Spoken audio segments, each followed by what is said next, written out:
Dalo Joseph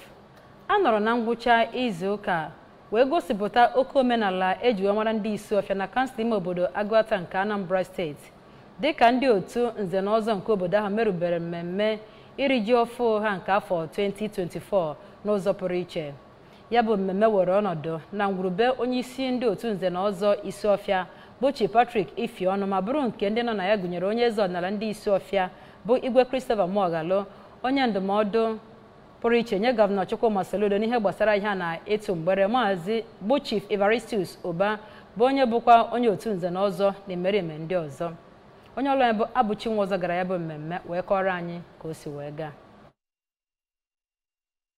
Ọdịnala obodo Isuọfịa bụ Igwe Moghalu kọwara iri ji ọhụrụ dịka nnukwu mmemme n'ala Igbo bụ nke eji enye Chineke ekele maka ime ka ihe ndị Igbo kọrọ n'ugbo mịta ezigbo ihe. Igwe Moghalu, onye nyere ndị Igbo ndụmọdụ ka ha ghara ikwe ka ya bụ mmemme mebie, gwara ndị Igbo na-ahụta iri ji dịka ikpere arụsị ka ha kwụsị ya ma kelekwa ndị otu nze na ọzọ Isuọfịa maka ị na-akwalite omenala ndị Igbo. Onye isi ndị nze na ọzọ na Isuọfịa ọ bụ Maazị Ifeọnụ, onye kwuru okwu nke ukwuu n'ihe gbasara uru emume ji ọhụrụ bara, kpọkuru ndị ọchịchị na-achị na mpaghara ala Igbo niile ka ha gbaa mbọ na-akwalite ya bụ emume site n'iwepụta otu ụbọchị a ga-eji na-eme emume iri ji ọhụrụ n'ala Igbo, n'ihi na ọ ga-enyekwazi aka ịhụ na ọ gbasara n'ụwa niile. N'okwu nke ya, onye na-esota onye isi ndị nze na ọzọ na Isuọfịa bụ Maazị Godwin Okafọ kọwara omenala